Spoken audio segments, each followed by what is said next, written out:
Hey, disclaimer, I made my own kitchen. If you tried this and die, it's your fault for trusting me. There's water activity in the product. You can cause botulism. It's a terrible way to die. My life goal is that nobody ever dies or traps themselves because of my product. They're very noble aspirations. Be the price to make your nut because nobody else looking out. It's like being the ugly girl in the Miss Universe pageant. She's still really hot. The threat of tariffs are very real. Last time we had tariffs, we had a glass shortage and glass jumped in price, and that threatened everyone in my business because it was hard to get glass. So how do you make sauce that glass?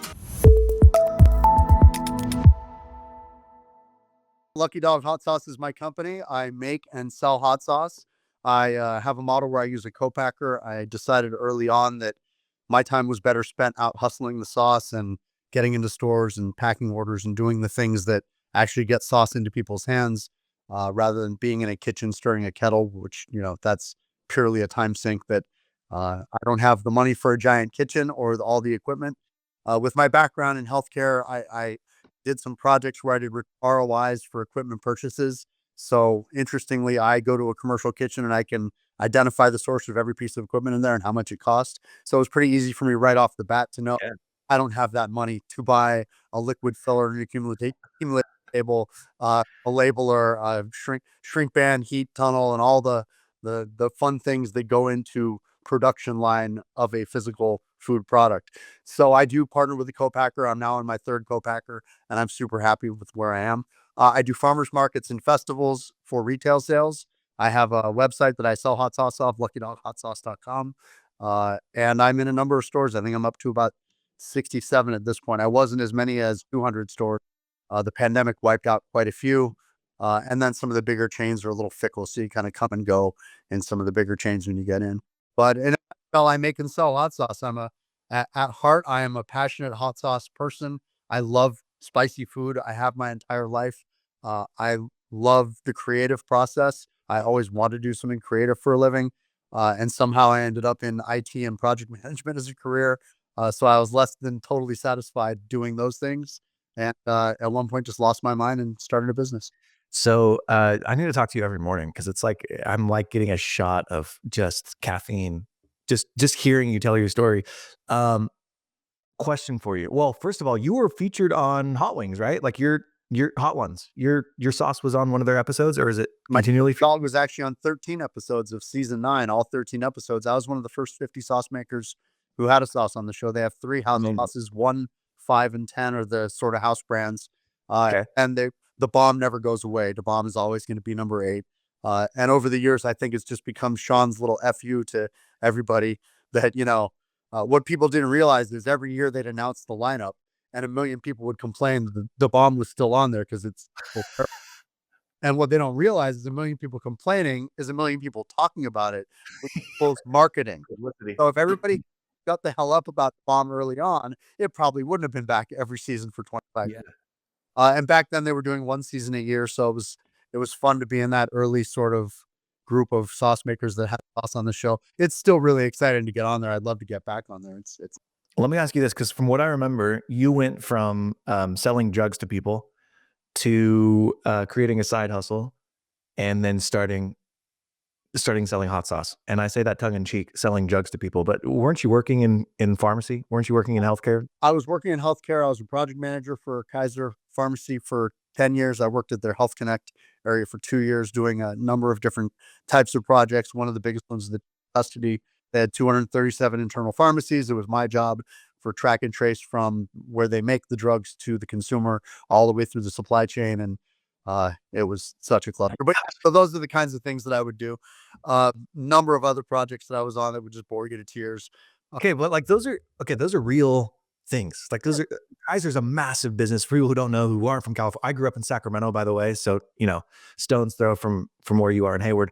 But Kaiser's massive. So if you're working on all their pharmacies, there's a lot of internal processes, et cetera. Yep. How does that skill set, where you're an internal project manager, translate to building a consumer product like hot sauce and then rolling that out as a company? Did it just happen overnight, or was it a slow roll? Definitely not overnight. I was a hobbyist for 7 years, honing recipes.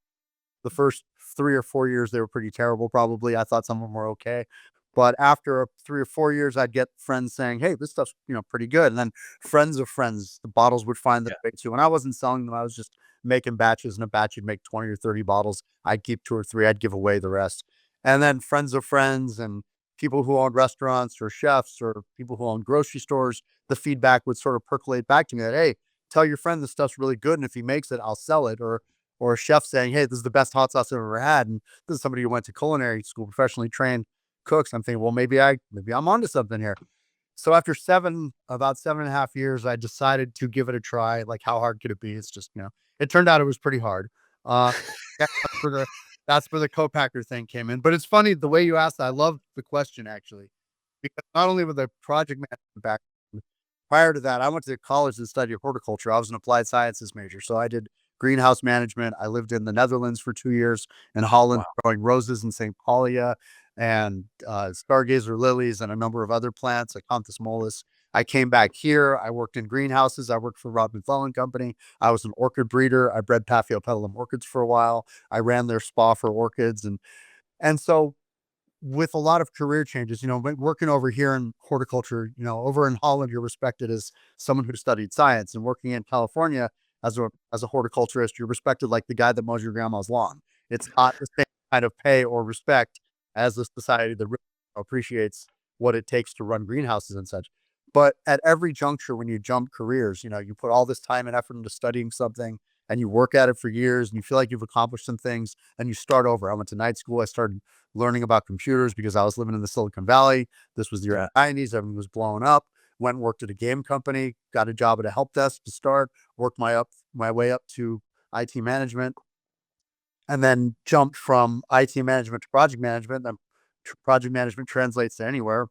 Took a job at Casa Permanente and spent 12 years there as a project manager, PM1, PM2, PM3, and then quit that to do this. And even jumping ship from healthcare to hot sauce, you feel like, geez, I just wasted that 12 years. But, like I said earlier, when you go to a kitchen and you see the equipment, you're like, oh, that's a Capsol or a Capmatic capper. Right? I know how much that thing costs. So if I went to a commercial kitchen that I was thinking about working with, and I saw they used all cheap shit equipment, well, I'm not going to want to work with that kitchen, because Yeah. that's going to be the quality of produce they buy, right? They're going to cut corners on a machine. They're going to cut corners on my sauce. And I wanted to make a high end product.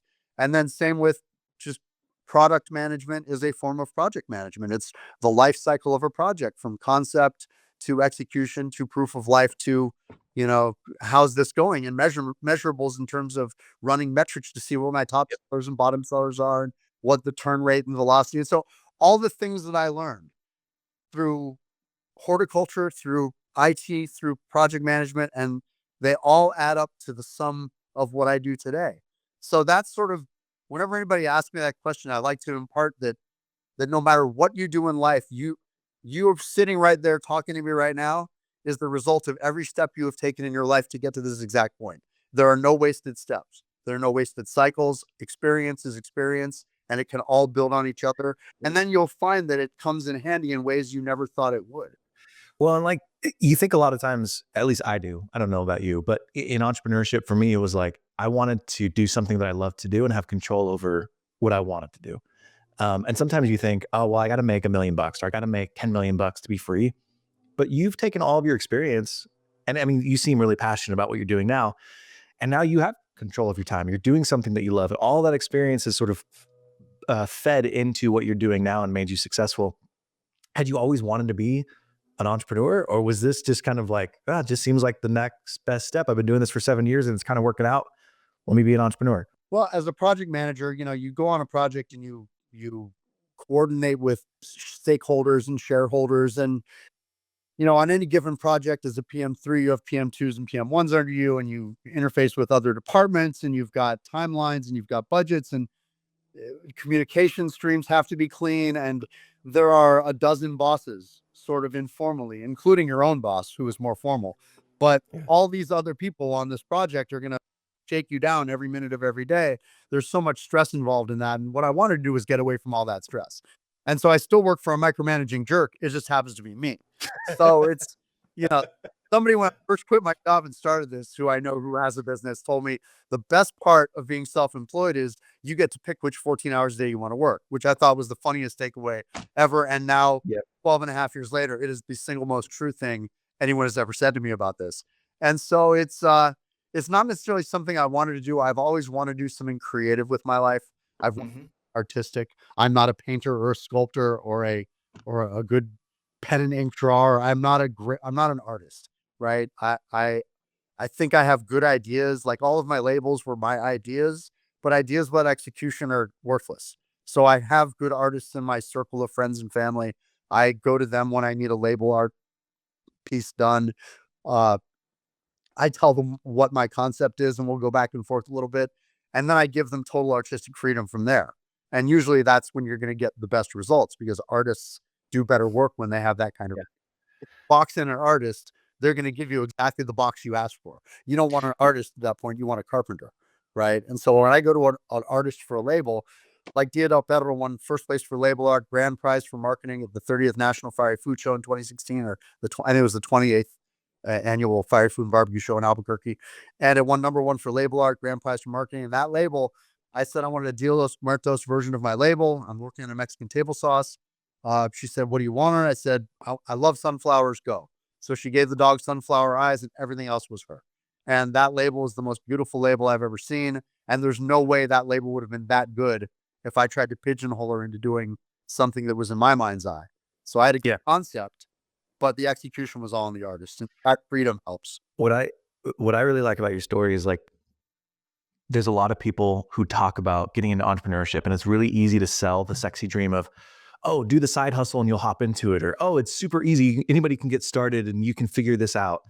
Um, it took you 7 years, and that's not glorified many times, right? Because it's not as sexy. You're like, oh, he bet the farm. But you said something. I listened to one of the interviews that you did. You said something about the way you were iterating because it took a while for you to sort of perfect the formula. Can you talk about that process of like how you got from never making hot sauce to, all right, chefs are now complimenting me on, and I should sell it? Yeah. So when I first started, it's funny. The internet is there, and I love the internet, and I love when I'm arguing with a friend about something stupid like sports because I play fantasy football, and you start arguing, and 10 minutes into, you're like, "Wait a minute, I have the Hitchhiker's Guide to the Galaxy in my hand. It has all knowledge of the universe. Well, why are we arguing over this? We can just look up the stat, right?" And so I kind of took the opposite approach. What I looked for on the internet was how to make sauce without killing people. I want to give people botulism. What's a safe way to bottle something? And it's all about pH. That's the basic science. Again, I was a science major back Yeah. way back in the day.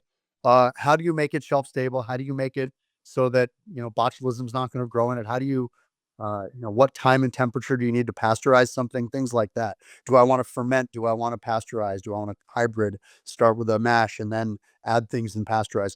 So sort of looked at ingredients I wanted to use.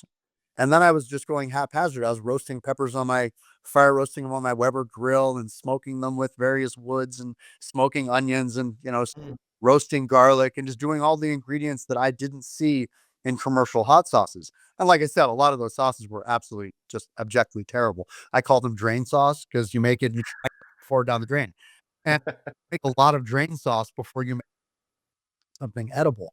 And it can take years to make a good hot sauce. And the way I approached it was, again, with that sort of scientific method, I would write down all of my ingredients in gram weight. I would, memorialize, document the recipe in Excel and say version control, here's V1.0. And I'd make it. And you sort of have to, there's a expression in project management called scaling up, right? And I know that goes to a lot of things, but especially in project management. You do postmortems on your project. You review what went right and you review what went wrong. You especially fixate on what went wrong. And it's not to be hypercritical of your staff or of the project. It's to avoid repeating mistakes you've made. So the next project is that much smoother, right? And so if there was a thing that went wrong in the project, you can make sure to focus to not make that same mistake twice. Yeah, You probably still will. It happens. You have different people, different projects. But with food, with making a recipe and that process of evolving a recipe, you try to fail up. You make the sauce and you try it and you try to taste for what is successful and ignore, not necessarily ignore, taste for what works in the sauce. And when you rewrite the recipe, you try to amplify those things while eliminating the bad notes, right? totally. I freaking love that, the failing up. Like when you said it, when I was listening to it, I was like, That I love the way you said it, and then you even said, I can't remember exactly how you said it, but you're like, "Yeah, I made it. It was mostly crap, and then I took a little bit of good, and then it was like half crap, and then I took a little bit of good, and it was like 90% good, but there's still some crap." He's like, "I just kind of failed my way up." I thought it was Good is never beautiful. good enough. That's the thing. I want to make great sauce, right? And Yeah. with products that have won awards, on the next batch, I might add 2% more roasted garlic. I never stop tweaking sauces because they can always be just a little bit better or a little bit hotter or less hot, or some note I want to express might not open up as much. And so, that's a never ending tweaking. I won't announce these tweaks to the world, but and nobody, it's probably that I'm the only person that will taste that subtlety because I know what's in my mind, Well, what I'm looking for. that's what I was gonna ask is like, okay, so like this is a product, right? Like if I want to grow on social media, which is something I've been doing because I'm trying to grow an audience, I want to do a podcast. And you and I talked before the podcast started about how amazing social media is, just how much we love the interactions. Anyways, um, it's very easy for me to measure whether or not something was quote unquote good. How many views did it get? How many likes did it get? How many retweets? How many impressions? How many shares? Whatever. How do you do that with hot sauce? Like, is it just you tasting it and saying, good, bad, and marking it? Or like, is there a scale of heat? Do you give it to other people? Are you blind testing it? Like, what do you do? It's a great question. So, early on, it was pretty much me, and then I'd get feedback. I'd bring some to a party, right? This is before I had a company. I had labels, and it'd be a potluck down the street, and I'd go put a bottle out with all the food, and I'd be a fly on the wall, and I'd listen to what people would say critically about the sauce, and I'd Yeah. take it in as constructive. It's easy to get your feelings hurt because somebody didn't, not everybody's going to like your child, right? But you have to sort of take it with a grain of salt, right? That maybe some people just don't like kids. Same with hot sauce. Maybe everyone has their own face hole, their own tolerance. I have above average tolerant face hole, and maybe what's my is hot to you. But you try to take an aggregate of the feedback and you try to evaluate it fairly and say, okay, well, when you hear people saying, "Wow, this is great. Who made this?" That's you're getting an A+ grade, right? And so with future products, when I put out a product now, I just put out two for the first time in 2 years. I put out one called Deluxe. It has blackberry, black garlic, and dragon fruit. And I put out a wing sauce called Clucky Dog. They've both been bestsellers so far for the 6, 7 months they've been out. And with things like that, I bring them to the farmer's market. I bring prototypes. I have Mm. regular customers that are loyal and come see me once a week, twice a month. And I'll usually bring that test batch there and say, hey, disclaimer, I made my own kitchen. If you tried this and die, it's your fault for trusting me, but have a taste. And I will get unfiltered feedback from customers who know my product and love it. And I'm very fortunate that I have that outlet that I can go around to various. Now, I might not always take the feedback. If somebody says, "Oh, this would really be great if you put some kumquat in it," I'm probably not going to go put kumquat in it. But if the majority of feedback is, "Hey, this is fantastic," well, then I know I'm at least on the right track, and then I'll Mhm. hone in what I think are more desirable or less desirable attributes of the sauce. And there's a fun adage. I forget what sculptor they were talking about. If it was uh, uh, due to Venus de Milo, how do you make it look just like her? And he says, "It's easy. I start with a stone block and I chip away everything that doesn't look like her." And the same approach to hot sauce. It's a little bit cheesy, but you chip away everything that doesn't taste like what you want it to taste like. And there are some ingredient notes that will never go away, and you have to find a way to mute them or mask them or balance them with something else so that it does become a successful sauce. The Reaper is a really difficult pepper to work with. All super hots have a kind of battery acid bitter note to them. So something like a scorpion pepper or a brain strain or ghost, you take a bite of the raw pepper, it's going to be sweet and fruity or savory and floral. And then halfway through chewing it, it goes wonk and you get this battery acid to bonk into. And if the finishing note is bad, nobody's going to want to eat your sauce because that's finishing note draws you in for something else. It lingers nicely. Oh, got to have some more of that. With the Reaper, that bitter note's right up front and it's got a bubblegum sweetness and that wonky bitter note to it. And so that's very challenging because a lot of folks will make a Reaper sauce and they're going for the hottest thing they can possibly make because they want the bragging rights. I want to make something that tastes good. So to me, it's about making a condiment. I'm not in that business of getting into the bragging rights contest with other sauce makers. I'll never win it. I don't use extracts and I'm not really interested. That's one of the reasons I got into hot sauce because originally there were super mild sauces and stupid hot extract novelty sauces and nothing in between. And so I was trying to, as a project manager does, fill that gap, create something that fit into a void that I wanted to eat that had respectable heat and flavor. Now there's a whole bunch of wonderful sauce makers out there. I'm lucky to count myself as friends with a lot of them. But with the Reaper, the key to me turned out be using an ingredient like mango that's sweet, because then that bolsters the good quality of the Reaper pepper Mm. and amplifies that sweetness. And then an ingredient like tamarind that's a little tart to create a counterpoint to the sweet note. And when you've got the sweet and the tart, then that forward bitterness kind of takes a seat in between them and it's a little bit muted. So the bitterness is still there. You just don't really taste it. Yeah, And so the I more Reaper you put in, the more bitter it's going to be. So I also set out to make it not nuclear hot purposely. I brag that it's one of the milder Reaper sauces on the market, but it's approachable, it's edible. It's a good analogy I make is it's like being the ugly girl in the Miss Universe pageant. She's still really hot. He just won't look, not by me, of course. I'm way out. She's way out. I'm out of her I league. Yeah. dude, I this is one of my favorite things. And when I have people come on the podcast, many times I'll ask them beforehand, like, what are you really passionate about right now? Because most of what you just said could have been French, right? Like, oh, it's a bitter note at the beginning, and then you have the end note, and the way it balances, I'm like, I don't even know what you're talking about. But to hear your freaking passion for it, I know that you love this business, and it's not just a business to you. It's something that is like an art, It's and what I you're do. putting these things together. It's a I, lifestyle. I I think that's what people miss when they're like, "Oh, I gotta get my side hustle."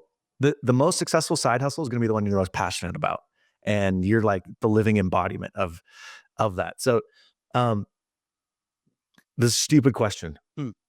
what is a co-packer? Okay, so a co-packer is a commercial kitchen. In my industry, you need to work with a licensed cannery because hot sauce and it's specific. It's specific to California, but also many other states. The laws vary from state to state. But in my situation, I'm required to work with a licensed kitchen that is also a licensed cannery, where the people that run that kitchen are licensed canners, because it's a hot packed, acidified, shelf stable product, right? And so I heard I'd heard in food in particular, most of the country is sort of set to California standards because California is usually the highest standard, and so it's like, well, if we're gonna mass produce for California, that might as well just be the standard that we is that true? it's largely true, yes, and it's Okay. taken other some states fight it, and some states, like I know Louisiana had cottage laws for hot sauce, but I think that's long gone. Okay. I haven't checked So in a while, but so a co-pack facility is someone who already has a space, who professionally makes product, excuse me, for other people.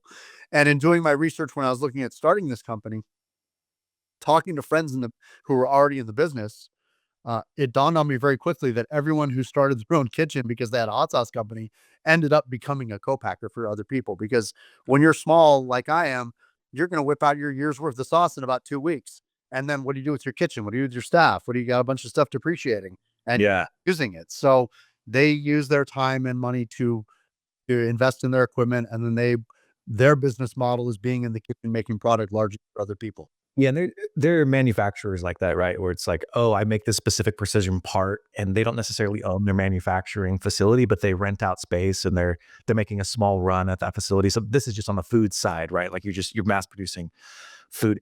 When did you get to the point where you were like, "Okay, it's it's dialed in enough for me to go to a co-packer?" So I started with a co-packer right off the bat because you cannot sell hot sauce legally unless you have made it in a certified Well, kitchen. that's what I meant. Can Like you were doing it for 7 years before you quit Kaiser, right? So like when in the 7 years were you like, "Okay, I can go to a co-packer." Was it year 1 or was it like year 5 or I'd say it was year zero because I continued to Kaiser for 7 months while I was selling on the weekends at a farmer's market. So Oh, okay. So concept by, hey, I know this stuff's pretty good. I think I want to start. I got it with a graphic artist. I got my business uh, sales permit in California. You need a seller's license. So I picked up that. I did the DBA process where you do the doing business as, put it in the newspaper, you announce that you're starting a company, blah, blah, blah. Trademarking the name, all those things that you have to do before, and then finding a space because, oh shit, I just made 600 cases of hot sauce, 3 flavors, 200 each. Where am I going to put it? You can't put it in a U-Haul storage locker. You have to work with an FDA approved certified warehouse that gets inspected twice a year. So you got to rent pallet space in a warehouse or buy a warehouse. That was not in my budget. So I found a space for that. So all those things that and then insurance, you liability insurance to sell a food product. You have a million at minimum, but recommended $2 million of liability insurance. And in 12 years, I've had one scoundrel try to jerk with my liability insurance by claiming they got injured from my sauce. But well, it amounted to one email to me and me responding, "Here's my insurance company number. Good luck," and never. on it again. So if without that though, you can get in a lot of trouble. People can make claims of harm, and if you're uninsured, then whoops. So that you got to CYA, on anything you do. And so the decision came to use a co-packer immediately. I mean, before I did anything, I decided I can either rent kitchen space. And at first I looked at Uptown Kitchen in Oakland, which is shared kitchen space. The challenge is that's not legal because shared kitchen space is not a licensed cannery. And Oh. canner's license, which would take me some time to get. I think it's a 2-year program. I still wouldn't be able to go in. It's not like magically make it into a cannery. Becoming a licensed cannery involves inspections by the state and certification. You'd get a license. So like there are these things called ghost kitchens where essentially they're prepping the food centrally, et cetera. But the difference for you is it has to be a cannery. Got to be a cannery. Got it. It's a Oh, certified product. So, like any other canned good, there's a risk of botulism. If there's water activity in the product, yeah.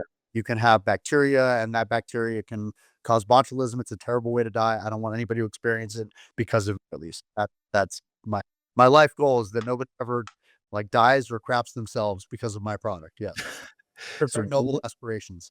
it's a very noble aspiration. Yeah, that'll be on your tombstone. My life goal was that nobody craps themselves because of my product. Both, both so Um, right off the bat, I used a co-packer. I'm finding batch minimums that are friendly to a fledgling business is also tough. There are co-packers that will dissuade working with you. They'll give you some crazy high per unit quote on your product because they don't really want to work with you. They want the unicorn customer. They want me to be the already funded by VC backing, the next Tabasco aspirant where I'm going to go yeah. sell 1 million units a week. And that of course that's how they make their money.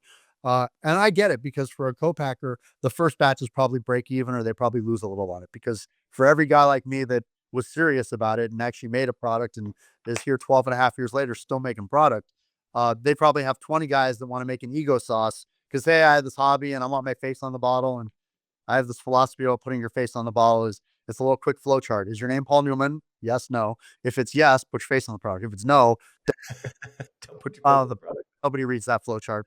There are a lot of sort of ego problems. What about Dave's Killer Bread? Yeah, I mean, go for it. Yeah, up to you. And nobody Dave is, so good luck. If you're successful, great, good branding. If you're not, blame the branding. But yeah, I got crap over my branding for a year. I had people telling me it was terrible. People were gonna get confused because there's a dog on it. I'm not gonna know if it's for people or for dogs. And like, well, Rooster Sauce has a rooster. They're doing all right. Nobody thinks for roosters.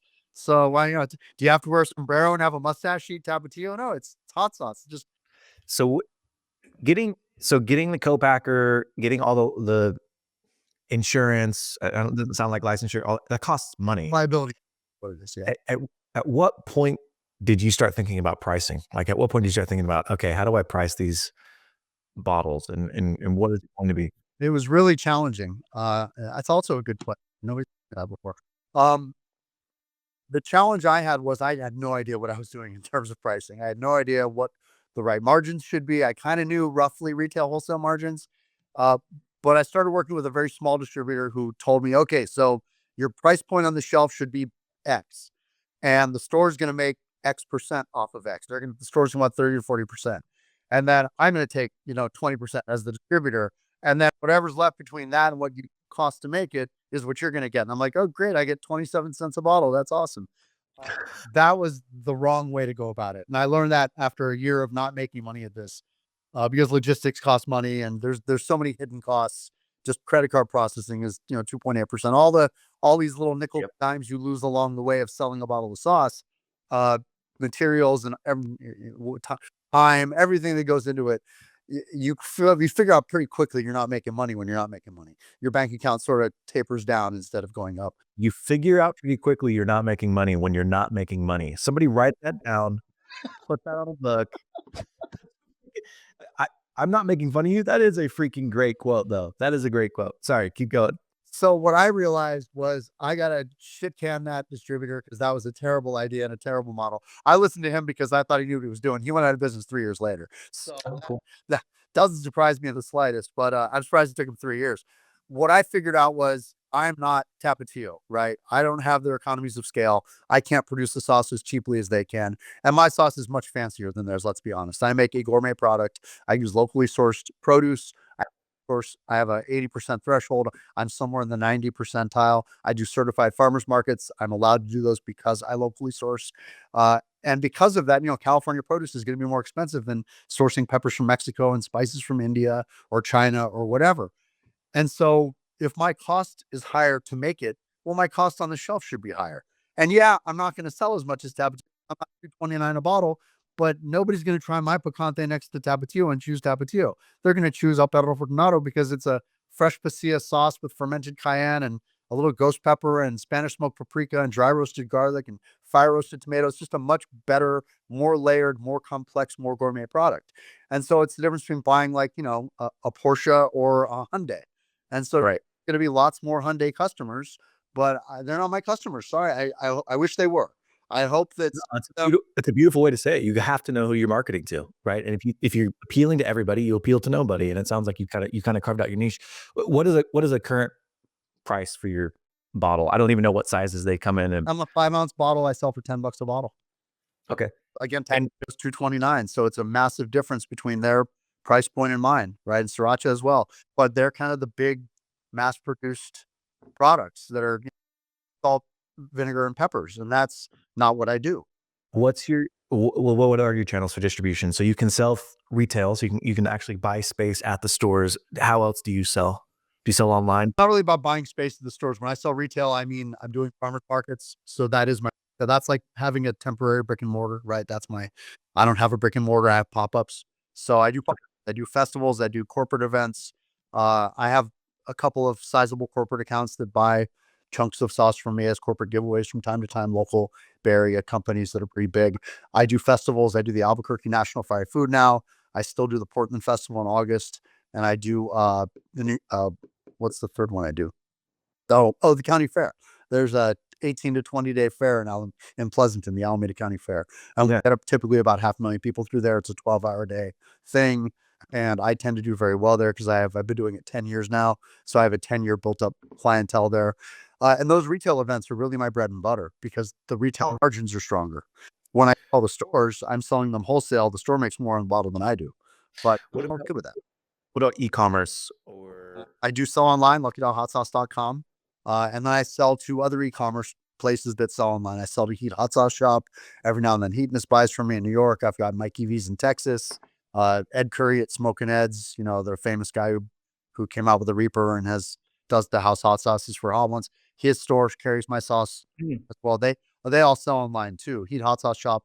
How does that work? Is it like on consignment or do they Wholesale, it's just wholesale. oh, they buy wholesale, then they're A larger wholesale, I'll give them a break on the price.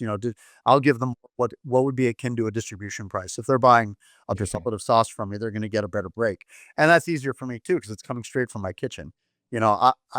Like I said, there are percentages that get peeled off of the margin every stop that the sauce goes along the way. So if I make the sauce, I ship it to my warehouse, it gets checked in the warehouse space. They charge me money for that, right? I pay for the shipping. Then my warehouse charges me to check it in. When I pick up the sauce, they charge me to check it out. So there's little nickels and dimes off every bottle for every transaction. So if somebody wants a 20 case order, they're going to pay closer, to straight wholesale because I have to make up what I'm losing in all those little Right. parts that are chipping away at the price. Whereas if they're getting it straight from my kitchen, I have it shipped straight from my kitchen to them. I can afford to give them a better price because I'll just knock off everything I would have lost along the way. That's the price they'll get. And so I have several customers now that take advantage of that and buy 50, 100, 200 cases from me. And they're willing to take on that amount of product. Fortunately, it has a 2-year shelf life and my products are fairly popular with their customers. So they don't get burned on, oh no, the sauce all went bad while it was sitting here. It's a good long shelf life and they have enough Yeah. they can move it. That was gonna be one of my questions. It's like, okay, if everything's as organic as it can be, how long is the shelf life? But 2 years, that's a really long shelf life. What how much revenue did you do last year? Can you tell me like top line? Last year, trying to think off the bat, I think I did around, I want to say everything aggregated gross, probably close to 370. Something Okay. So of the like three, 340 doing it. hey, yeah, I'm not, welcome, I'm, welcome to I, entrepreneurship. I'm not Tabasco, right? I'm not the most, it's funny you say successful because I think of success, everyone has a definition, right, of success. Yeah. You see me on this camera, your audience won't see me, but I'm smiling right now. I'm able to take an hour to hang out with you and talk about Yeah. because I am happy doing what I am doing and I'm paying my mortgage and feeding my dogs and feeding myself. And I'm saving very little for the future. I'm hoping I can sell my house one day and retire. I'm in my 50s now. So at 65 and 75, I don't think I'm going to want to be pitching up a pop-up tent and hustling sauce out of my van and, doing whatever. Eventually maybe I'll sell the business and retire, something like that. So success is sort of in the eye of the beholder, right? And right now, Success. success, Yes, I totally agree. mental health and happiness. Uh, there's a great parable called The Mexican Fisherman, and I will Mhm. tell it badly because I'm not great at telling. I don't know if you've read it before, but it's about a American businessman with his wife who was down in Mexico, and while she was shopping the little town market, he was walking the pier, and he saw a Mexican fisherman come in at about noon, pull out a cooler full of fish. He complimented on his fish. They struck up conversation, and he said to him, "Hey, why are you only fishing half a day?" And he says, "Well, because this is, what I need to feed myself and my wife, my kids. I'll sell them to the cannery. I'll make enough money for the couple days, and I'll go take siesta with my family, and then I'll go into town and play music with my friends and drink some beer tonight, and then I'll do it all again in a couple days, and that's my lifestyle." He says, "Well, geez, you're doing this all wrong. I'm an MBA. I'm an executive in America. I know all about the business world. Here's what you do: you stay out there longer. You stay out there twice as long. You catch twice as many fish. Now you fish every day instead of every other day. So you're catching twice as many fish. You're doing it 3 more days a week than you were doing it before. And then you can buy another small boat and pay somebody else to go out and fish also. Now you're doubling that production when you've already doubled it. Now you keep doubling it. Now you have a small fleet of boats. Now you can buy bigger boats and you can catch even more fish. Then eventually you can start your own cannery and cut out the middleman. And then you're really rolling. Now you're going to be turning out tons of fish and making tons of money off it. And eventually you sell the whole thing and you retire a millionaire." And the Mexican fisherman says, "Well, that's awesome. How long will that take me?" So, 20 or 30 years. He says, "Well, what do I do then?" He says, "Oh, then you can retire and you can go take siesta with your wife and you go into town and play music with your friends." And it's sort of this concept of what's the value of time. What's what, And he's like, "I'm already yeah, doing that." that's how what happy and what do you need to do to make yourself happy. And what I left a job as a project manager where I had a bunch of people under me and I had a ton of concurrent projects all at once and everybody's your boss, and I would toss and turn every night worrying about, did my subordinate send an email to the wrong person and shit's going to rain down on me tomorrow, or did this Yeah. metric not get met to the project, or this are we going late on a timeline, or is the code on this software project going south, or do we have to outsource, or do we have to all these things. And I would toss and turn. I'd sleep 2 hours a night. I was stressed out of my mind.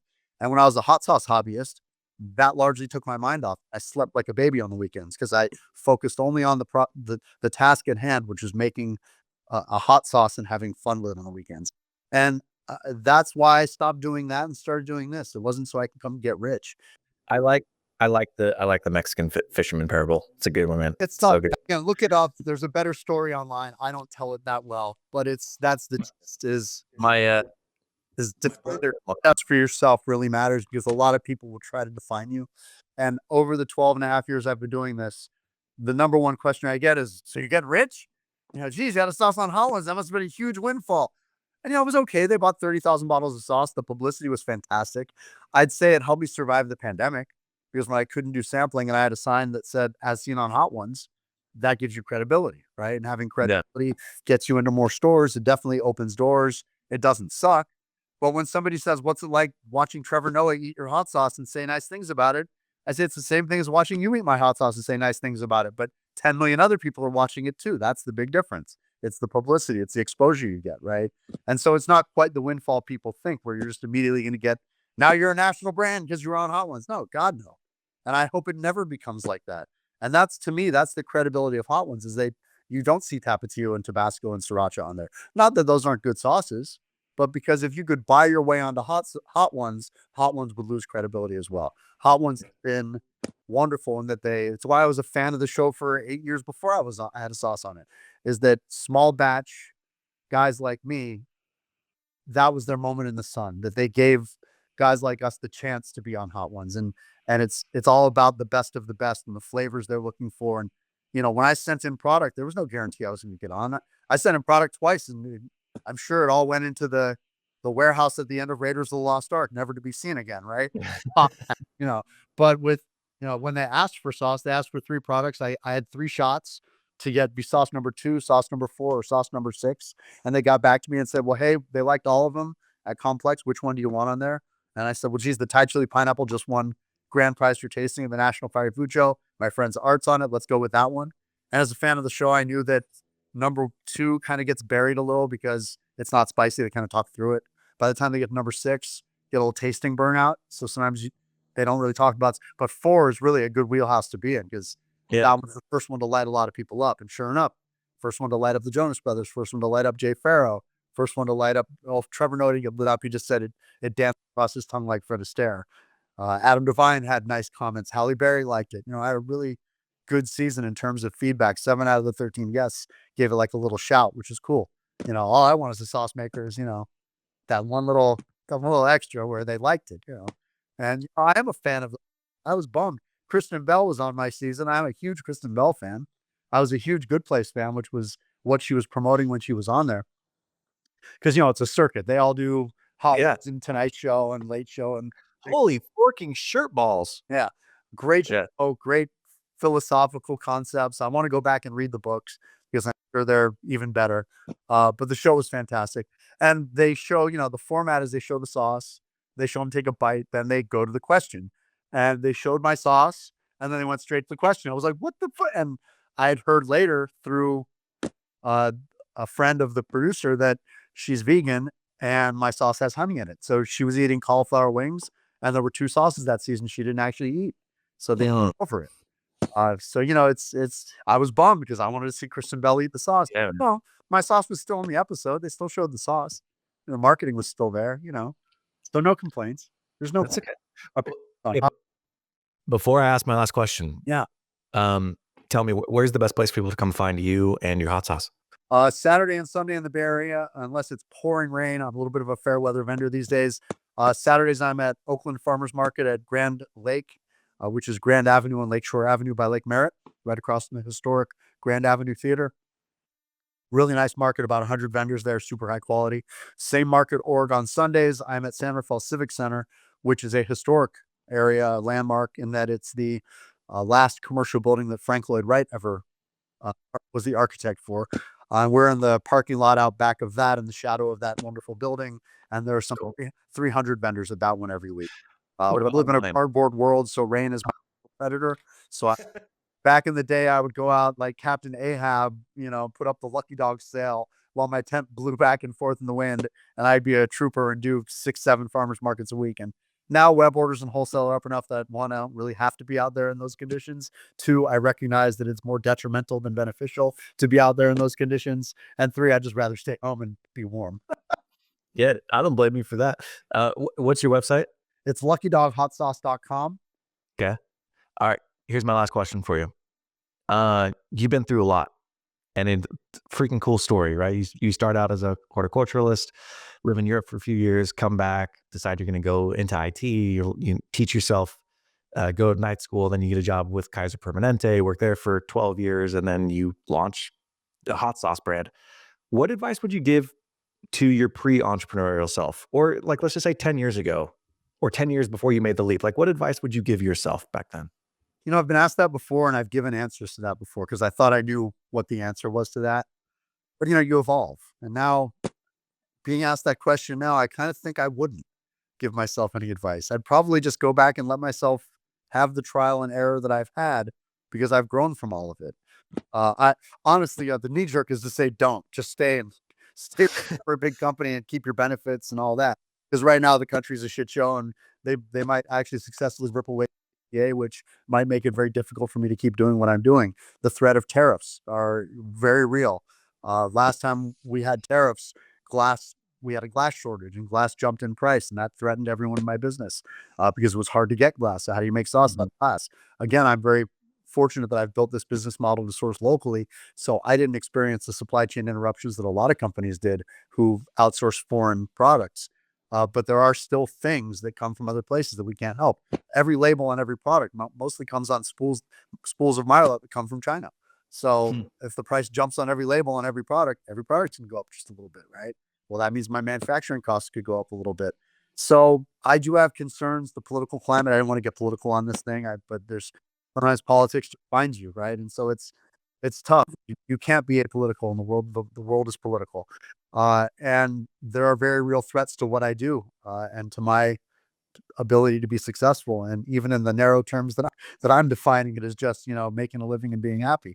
Uh, That's not a narrow term, man. so That is if that is success. Yeah, if I could go back and give myself advice, it might be just to like, sure, there's a lot of T's to cross and I's to dot and little things that I could have learned. Like the first year I mentioned where I had no idea how to price my sauce and what the profit margin should be. And the best advice I'd give young me or younger me would be, price it to where you can make your percentage. You start with the cost of good, add Mm. your percentage, add on what everybody else is going to take, and that's your shelf price. And I think it's backwards from what every distributor will tell you because every distributor wants you to be the median price. They don't want you to be the most expensive one. They don't want you to be the Porsche. They don't want you to be the Yugo because they want to make more money, right? So they want they want you to be a competitive price, they'll say. Well, fuck that. Be the price they take to make your nut because ain't nobody else looking out. So that's probably the best advice I'd give young me is watch your nut. You need to make a nut to pay your bills. And if you're spending the money to make sauce, know that you're going to lose chunks and chips here and there and start with what it costs you to make and what margin you need to make from there. Wholesale. I absolutely love that advice. Nobody else is looking out for you, and then reverse engineer where you want to get to. How do I get to this and work it back? I think that's freaking amazing. Scott, this has been awesome conversation. I appreciate you coming on, man. Yeah. Thanks for having me.